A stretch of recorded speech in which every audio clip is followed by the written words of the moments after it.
నమస్కారం. వెల్లా న్యూస్కి స్వాగతం. ముందుగా ముఖ్యాంశాలు. వినుకొండలో సన్నాహక మహానాడు. శిథిలమైన రోడ్డును పునరుద్ధరించాలని రైతు సంఘం వినతి.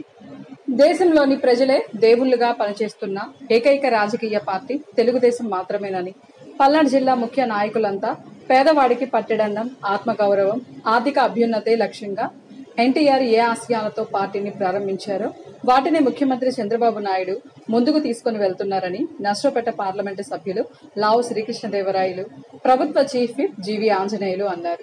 ఈ నెల 27 నుంచి కడప వేదికగా జరగబోతున్న తెలుగుదేశం పార్టీ మహానాడుకి సన్నాహకంగా వినుకొండలో నియోజకవర్గ స్థాయి మహానాడును నిర్వహించారు. గడిచిన ఏడాది సాగించిన పోరాటాలు, సాధించిన విజయాలు గుర్తు చేసుకుంటూనే రానున్న ఏడాదికి సన్నద్ధం కావడానికి ఈ సందర్భాన్ని వినియోగం చేసుకోవాలని పిలుపునిచ్చారు.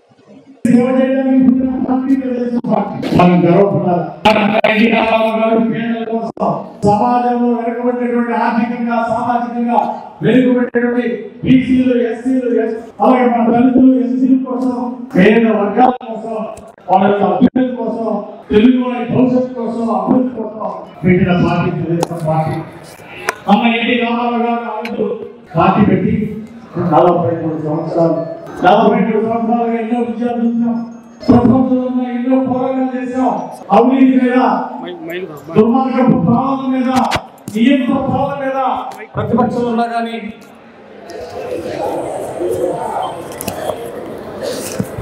మనం ఎన్నో పోరాటాల్లో విజయం సాధించినటువంటి పార్టీ మనది. భారతదేశంలో మొట్టమొదట ఆడపడుచులకి ఆస్తి ఇచ్చినటువంటి మొట్టమొదటి పార్టీ మన తెలుగుదేశం పార్టీ. అలాగే సమాజమే దేవాలయం, ప్రజలే దేవుళ్ళు, సమాజమే దేవాలయం అని ఆనాడు అన్న ఎన్టీ రామారావు గారు రాజకీయాల్లో కొత్త భాష చెప్పారు. సమాజ సేవ కోసమే ఈ తెలుగుదేశం పార్టీ పెట్టారు ఈ అన్న నందమూరి తారక రామారావు గారు. వారి పుట్టినరోజు ఈ నెల 28 మహానాడు జరుపుకుంటున్నాం. కడప జిల్లాలో ఈ సంవత్సరం మహానాడు జరుపుకుంటున్నాం. ఆ మహానాడు 29వ తారీఖు జరిగే బహిరంగ మీటింగ్ కి పెద్ద ఎత్తున మీరందరూ స్వచ్ఛందంగా తరలి రావాలని సందర్భంగా మహానాడుకి మీ అందరూ పిలిపిస్తున్నాం.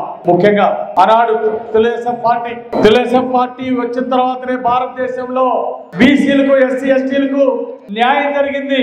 రిజర్వేషన్ సౌకర్యం కలిపి రాజకీయాల్లో ప్రాధాన్యం కల్పించారన్న ఎన్టీ రామారావు గారు. దాన్ని మరో అడుగు ముందుకు తీసుకెళ్లి చంద్రబాబు నాయుడు గారు 25 మరి బీసీల రిజర్వేషన్ 10% పెంచారు.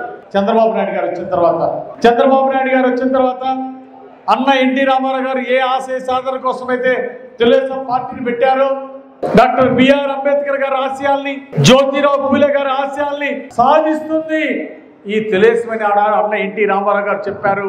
దాన్ని సార్థకం చేశారు మన చంద్రబాబు నాయుడు గారు. ఈరోజు బీసీలు, ఎస్సీలు ఈరోజు రాష్ట్ర వ్యాప్తంగా తెలుగుదేశం పాలనలో వాళ్ళకి ఆర్థిక స్వావలంబన ఇచ్చారు, వారికి అండగా ఉన్నారు. బీసీల రక్షణ కోసం అసెంబ్లీలో చట్టం చేసినటువంటి చంద్రబాబు గారికి గట్టిగా చప్పట్లు కొట్టి జేజేలు పథకాన్ని కోరుతున్నాను. పక్కా శాస్త్రి గృహ నిర్మాణం దేశంలో ఎక్కడైనా ఉందా? అన్న ఎన్టీ రామారావు గారు పార్టీ పెట్టినాక, తెలుగుదేశం అధికారంలోకి వచ్చినాక మొట్టమొదటి పక్కా సిమెంట్ ఇల్లు, శాస్త్ర గృహ నిర్మాణం మన ఆంధ్రప్రదేశ్లో జరిగింది. అదే దేశానికి ఆదర్శం. మరి గతంలో మహిళలకు ఆస్తి హక్కు లేదు. మన తెలుగుదేశం వచ్చినాకనే అన్న ఎన్టీ రామారావు గారు ఆంధ్రప్రదేశ్, తెలుగు రాష్ట్రాల్లో ఆస్తి హక్కు ప్రవేశపెట్టారు. అలాగే ఈరోజు కిలో రూపాయి బియ్యంకే పేదలకు అందుతుంది అంటే దానికి కారణం మన తెలుగుదేశం పార్టీ. దానికి కారణం మన అన్న ఎన్టీ రామారావు గారు. పేదవాడి ఆకలి తీర్చడానికి ఉన్నటువంటి ఈ పథకం ఈరోజు మన రాష్ట్రంలోనే కాదు, తెలంగాణ నుండి దేశంలో అన్ని రాష్ట్రాల్లో పేదవాడి ఆకలి తీర్చే పథకాలు వచ్చినాయి అంటే మనకు గర్వకారణం మన అన్న ఎన్టీ రామారావు గారు తెలుగుదేశం పార్టీ పెట్టడం వల్లే ఈరోజు మన రాష్ట్రంలో పథకాలు పక్క రాష్ట్రంలో పెడుతున్నారు. ఈరోజు చెప్పారు సార్ మీకు ఎగనిస్ట్గా వీళ్ళు పోటీ చేస్తా ఉన్నారు, వీళ్ళు పోటీ చేస్తాను ఏమవుతాను. నేను ఆ రోజు చెప్పాను, ఇదేదో ఎలక్షన్ అయిన తర్వాత చెప్పిన కథ కాదు, ఎలక్షన్ ముందే చెప్పడం జరిగింది. వేస్తే అందరూ వేస్తారు, వేయకపోతే ఎవరు వేయరు. అంతే. ఇక్కడ చూసేది మంచి చెడు గురించి చూస్తారు కానీ కేవలం వర్గమా, కులమా ఇవన్నీ కూడా తర్వాత ముందు మంచి చెడు చూసిన తర్వాత మిగతా అన్నీ కూడా చూస్తారు అనేది. ఆ మంచి చెడు మీదే పోయినసారి ఎలక్షన్ జరిగింది, మీరందరూ కూడా నిల్చున్నా చేశారు. అందరూ రాష్ట్ర ప్రజలందరూ కూడా చేశారు. 92% సక్సెస్ వచ్చింది. కాబట్టి మనం అందరం కూడా గుర్తుంచుకోవాలి. గ్రామ నాయకులైనా, మండల నాయకులైనా, మేమైనా కూడా అందరినీ కలుపుకొని ముందుకు తీసుకెళ్ళేదానికి ప్రయత్నం చేస్తా ఉన్నాం. దానికి మేము ఒకటో రెండో తప్పులు చేస్తే తప్పకుండా వచ్చి చెప్పండి, అయ్యా ఇంకా ఇది బెటర్గా చేస్తే బాగుంటుంది, వీళ్ళని గుర్తిస్తే బెటర్గా ఉంటుంది అని మీరు మాకు సూచనలు ఇస్తే బాగుంటుంది. అది చేయాలని చెప్పి కోరుతాం. అంతేగాని నాకు అడగండి, తప్పులేదు. మీకు ఏం కావాలో మీకు సొంతంగా ఏం కావాలో అడగండి, దానికి తప్పలేదు. దాంతోపాటుగా గ్రామం గురించి మీ మండలం గురించి కూడా ఆలోచించి అక్కడ ఉన్న నాయకుల గురించి కూడా ఆలోచిస్తే అందరూ బలపడితేనే పార్టీ బాగుంటుంది, అందరం కూడా కలిసి పని చేస్తేనే పార్టీ బాగుంటుంది అని గుర్తుపెట్టుకోవాలని కోరుతూ, అయితే మహానాడు అంటే 1-2 తీర్మానాలు ప్రవేశపెట్టాలి, ఇక్కడ నుంచి పంపించాలి. దాంట్లో మొదటిది మా వైపు నుంచి నేను చెప్పేది తీసుకువెళ్ళేది ఒకటి, మన అందరికీ కూడా ఇక్కడ కావాల్సింది సాగునీరికి సంబంధించిన వరికిపుడిసాల ప్రాజెక్టుది. దానికి తీర్మానం తప్పకుండా మన జిల్లా వైపు నుంచి మనం తీసుకెళ్ళాలి. అది తప్పకుండా చేయాల్సిందే. అది అవ్వకుండా మనం మళ్ళీ ఎలక్షన్కి వెళ్తాం అంటే అది చాలా కష్టమైన పని. సామాజికంగా సమన్వయం చేయగలిగిన నాయకత్వం తెలుగుదేశంలో ఉంది. ఈరోజు మా పల్లా శ్రీనివాసరావు గారు ఎక్కడో ఉత్తరాంధ్ర నుండి ఈ రాష్ట్రానికి తెలుగుదేశం పార్టీ నుండి మరి ఒక ప్రెసిడెంట్గా ఉన్నా, అధ్యక్షుడిగా ఉన్నా, మరి నేను కూడా ఓ ప్రక్క గుంటూరు జిల్లాలో ఒక మూలన ఉన్నా, మరి నన్ను పల్నాడు జిల్లాలో ఒక అధ్యక్షుడిగా చేయడం అనేది కూడా ఒకసారి గమనించుకోవాల్సిన పరిస్థితి. అనేక విధానాలు ఈ అన్నింటినీ మనం అర్థం చేసుకొని మనం సమాజానికి ఏం చేసాం, మన వల్ల 10 మందికి ఏం ఉపయోగపడింది, మీరు తీసుకువచ్చే వ్యక్తి మరి ఒక పెన్షన్ విషయంలో కానివ్వండి, ఒక పెన్షన్ ఇప్పించడంలో కానివ్వండి, ఒక ఇల్లు ఇప్పించడంలో కానివ్వండి, మీరు చేసే అవకాశం మనకు రావడం అనేది గొప్ప వరంగా భావించాల్సిన పరిస్థితి.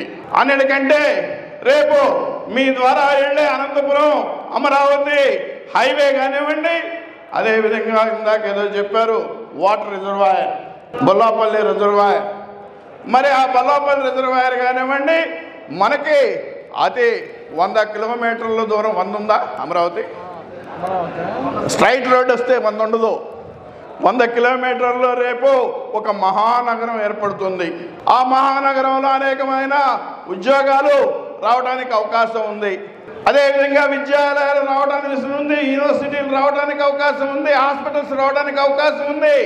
భవిష్యత్ తరాలు ఎక్కడో బెంగళూరు, చెన్నైయో, అమెరికా, ఆస్ట్రేలియాలో వెళ్ళాల్సిన, పూనాలో వెళ్ళాల్సిన అవసరం లేకుండా విద్యా విధానాల్లో కానివ్వండి, వైద్య విధానంలో కావండి, అభివృద్ధి విధానంలో కావచ్చు, అన్ని విధాలా మనకి చేరువలో ఉంటుందానికి మనం గర్వంగా ఫీల్ అవ్వాలి. ఈరోజు తెలుగుదేశం పార్టీ గురించి మాట్లాడుకోవాల్సినటువంటి అవసరం, దాని చరిత్ర, ఈనాటి వర్తమానం, రేపటి భవిష్యత్తు, ఈ 3 కూడా మనం చర్చించుకోవాల్సిన అవసరం ఉంది అని చెప్పి మనం చేస్తూ ఉన్నాం. చరిత్ర గురించి ఒకసారి మననం చేసుకోవాలి. ఎందుకంటే ఆ చరిత్ర వల్ల ఏ రకంగా తెలుగుదేశం పార్టీ ఆవిర్భవించింది, దేనికి ఆవిర్భవించింది, దానివల్ల ఎవరికి న్యాయం జరుగుతూ ఉంది, దాన్ని మనందరం కూడా గుర్తు చేసుకోవాల్సిన అవసరం ఉంది. ఆనాడు మార్చి 29, 1982 సంవత్సరం ఒక చారిత్రాత్మకమైనటువంటి రోజు. కనీని వెరగనటువంటి ప్రజల మధ్యలో నుంచి ఆవిర్భవించిందే తెలుగుదేశం పార్టీ అని చెప్పి మనం చేస్తా ఉన్నాం. అలాంటి భావాజాలంతో ఆనాటికి 60 సంవత్సరాల వరకు కూడా మడమ తప్పని వీరుడుగా, కళాకారుడుగా దాదాపు 300 చిత్రాలు పైగా నటించి నీ నా అనేది కాకుండా ఏ పాత్ర పోషించినా ఆ పాత్రలో లీనమై ఆ రకంగా ప్రజల యొక్క మన్నలను పొందినటువంటి మహానాయకుడు, తెలుగు సంతకం, తెలుగు దేశం, తెలుగు భాషకి ఆరాధ్యుడు నందమూరి తారక రామారావు గారు అని చెప్పి మనందరం కూడా గుర్తుపెట్టుకోవాల్సినటువంటి అంశం అని చెప్పి మీకు మనం చేస్తా ఉన్నా. 5 సంవత్సరాలు, కేవలం 5 సంవత్సరాలు ముఖ్యమంత్రిగా పనిచేస్తే భారతదేశ రాజకీయాల్లో కూడా ఎవరూ చేయలేనటువంటి సంక్షేమ పథకాలు కానీ, సామాజిక మార్పు కానీ, ఆర్థికంగా అభివృద్ధి చేయడానికి ఈ యొక్క తెలుగు జాతి యొక్క కీర్తి పతాకాలను ఎగరవేసే దాంట్లో మొట్టమొదటి ఆరాధ్యుడు అన్న నందమూరి తారక రామారావు అని చెప్పి మనందరం కూడా గుర్తుపెట్టుకోవాలి.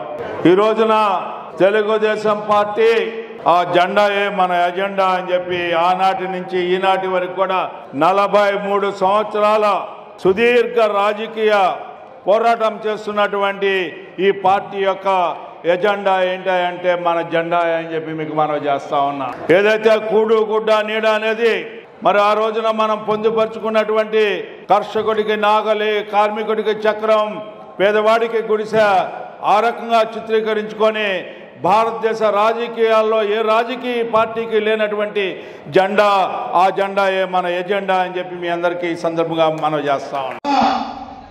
కార్యకర్తలు తయారు చేసే పార్టీ తెలుగుదేశం పార్టీ. ఈ పార్టీకి ప్రధానమైన బలం ఏంటంటే కార్యకర్తలు. గత 5 సంవత్సరాల దుర్మార్గ వైసీపీ ప్రభుత్వంలో అనేక తప్పుడు కేసులు పెట్టినా అదనకుండా బెదరకుండా తెలుగుదేశం పార్టీ జెండా కోసం కష్టపడిన కార్యకర్తలు అని చెప్పి సందర్భంగా తెలియజేస్తున్నాం. తెలుగుదేశం పార్టీ పెట్టిన కేవలం 9 నెలల్లోనే అధికారంలోకి వచ్చింది. ఆనాడు ఇందిరాగాంధీకి వ్యతిరేకంగా తెలుగు వారిని కించపరుస్తుంటే తెలుగు వారి ఆత్మగౌరవం పెట్టిన పార్టీ మన తెలుగుదేశం పార్టీ అని ఈ సందర్భంగా తెలియజేస్తాము. 5 సంవత్సరాలు పోలవరం ఆపేశారు, అమరావతి ఆపేశారు, ఎక్కడ అభివృద్ధి కాదు, ఎక్కడ చూస్తే కార్యకర్తల దాడులు, అధికారులపై దాడులు చేసి దుర్మార్గమైన పాలన చేసినటువంటి గత వైసీపీ ప్రభుత్వ కాలంలో ఇవాళ ఎన్డీఏ కూటమి ప్రభుత్వం వచ్చిన తర్వాత కేవలం సంవత్సర కాలంలోనే అమరావతి రాజధాని పనులు ప్రారంభమయ్యాయి. అదేవిధంగా పోలవరం రాష్ట్రానికి ప్రాణనాడి జీవనాడి పోలవరం ప్రాజెక్టు ప్రారంభమయ్యాయి. అదేవిధంగా ఇటు రాయలసీమ అన్ని ప్రాంతాలు అభివృద్ధి చేసిన నాయకులు మన చంద్రబాబు నాయుడు గారు అని చెప్పి ఈ సందర్భంగా తెలియజేస్తున్నాం. వినుకొండ మండలంలోని కుమ్మరిపాలెం, తిమ్మాయిపాలెం, శ్రీరామనగర్, పానకాలపాలెం, భారతాపురం ప్రజలకు రవాణా సౌకర్యం కల్పించాల్సిన అవసరం ఎంతైనా ఉందని రైతు సంఘం మండల కార్యదర్శి రాజరపు ముని వెంకటేశ్వర్లు తెలియజేశారు. రోడ్డు సరిగా లేదని గతంలో ఎన్నో మార్లు అధికారులకు విన్నవించుకున్నామని, శిథిలమైన రోడ్డును పునరుద్ధరణ చేయడం జరిగిందని, ఈ మేరకు గ్రామాల్లో బస్సు సౌకర్యం కల్పిస్తే ప్రజలకు రవాణా వెసులుబాటు ఉంటుందని తహసీల్దార్కు వినతి పత్రం అందజేశారు. సంసిద్ధి విద్యా సంస్థలు టాటా కంపెనీతో కొలాబరేషన్ లో భాగంగా 2 సంస్థలు సంయుక్తంగా నిర్వహిస్తున్నటువంటి లోగో ఆవిష్కరణ కార్యక్రమం కారంపొడి రోడ్డులోని బీవీ రెడ్డి కన్వెన్షన్ హాల్లో నిర్వహించారు. కార్యక్రమానికి ప్రభుత్వ చీఫ్ విప్, వినుకొండ నియోజకవర్గ శాసనసభ్యులు GV Anjaneyulu, GDCC bank chairman, మాజీ ఎమ్మెల్యే మక్కెన మల్లికార్జునరావులు ముఖ్య అతిథులుగా విచ్చేశారు. ముందుగా లోగో ఆవిష్కరణ చేసి అనంతరం విద్యార్థుల తల్లిదండ్రులను ఉద్దేశించి ఎమ్మెల్యే ప్రభుత్వ చీఫ్ విప్ జీవీ ఆంజనేయులు ప్రసంగించారు.